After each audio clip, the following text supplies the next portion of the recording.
merci beaucoup à tous les intervenants. Si vous regardez le programme, nous sommes pile à 17h30. Dans ce cas-là, on n'a pas passé le temps.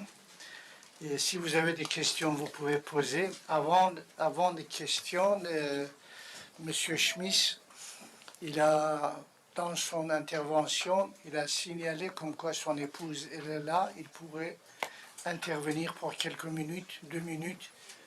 Philippe Thiebaud, c'est quelqu'un avec qui nous avons eu beaucoup de contacts. C'est quelqu'un qui cherchait, depuis sa jeunesse, il a d'abord été novice jésuite.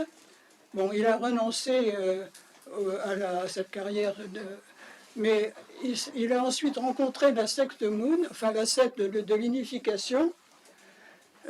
C'est par l'église de l'unification qu'il a rencontré sa femme, qui était irlandaise, et qui, elle, avait quitté l'église catholique irlandaise et un couvent. Et je les ai connus tous les deux, ainsi que leurs 2 filles, adoptées en Corée. Et oui, je voulais noter quelques points importants. Philippe Thiebaud était quelqu'un de foncièrement honnête. Honnête, libre et engagé. À travers ce parcours un peu déconcertant pour nous, parce qu'à la fin de sa vie, il était professeur, en effet, dans une école confucianiste, dans une université confucianiste, où il enseignait en coréen. Il s'est engagé dans l'Église catholique, dans l'Église de l'unification, et dans l'enseignement dans le cadre de la tradition confucéenne. Il a été capable d'associer liberté de pensée, largeur de vue et engagement. Parce qu'il est resté au-dessus de toute compromission, toujours honnête, toujours aimant les autres. C'était aussi un mystique, en lien avec les sources profondes de la spiritualité, un fond plus profond que les religions et que les églises. Une petite question pour le dernier intervenant. Vous savez que la Corée du Nord a créé il y a quelques années, a suscité la création d'une association pour essayer de favoriser la réunification. Et le leitmotiv de cette association, qui est représentée en France, est de dire un État, 2 systèmes. Vous avez entendu parler de cela, de cette association pour la fédération, pour la réunification. Quelle est la position de votre fédération vis-à-vis de cette politique-là? Un État, 2 systèmes. Je pense, je l'ai dit, c'est-à-dire que Oui. il y aura pas un État dans un premier temps. Il y aura sans doute, deux États. Certainement, mais là c'est puis, plus que 2 États. Oui, mais donc vers tôt ou tard une unification, mais ça veut dire un changement profond des consciences, ça veut dire une vision nouvelle, ça veut dire un renouvellement de la Corée. Donc la vision ultime, c'est l'idée que la Corée redeviendrait une. Ça prendra du temps. Peut-être qu'il y aura effectivement le besoin d'un État de système pendant un certain temps, parce qu'ils auront besoin de travailler ensemble, etc. Mais l'idée, c'est d'aller plus loin. Oui, je voudrais mettre personne en concurrence, surtout pas les auteurs.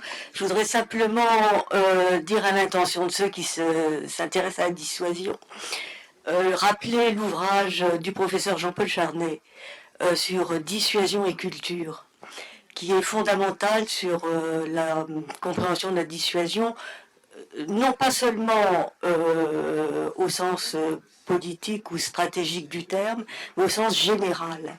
Et dans cet ouvrage, donc publié aux éditions d'En Face, il fait intervenir des spécialistes d'horizons très différents, de Chine, d'Amérique latine, d'Afrique noire, enfin bon, j'en oublie, enfin donc des divers continents. Et dans sa conclusion, il dit une chose: à trop parler de dissuasion, on risque d'en oublier en fait la voie de l'humanisation nécessaire. Voilà, je voulais rappeler ça. Je voulais également donc demander à Monsieur Marion ce qu'il pense de, c'est peut-être, c'est sans prétention, hein, ce qu'il pense de cette phrase légendaire de Lao Tzu.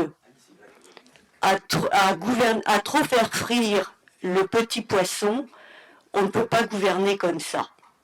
Merci bien.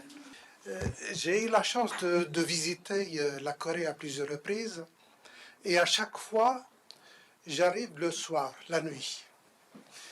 La première fois, le commandant de bord nous disait « Regardez à gauche et regardez à droite ». Et il disait que où il y a beaucoup de lumière, trop de lumière, c'est la Corée du Sud.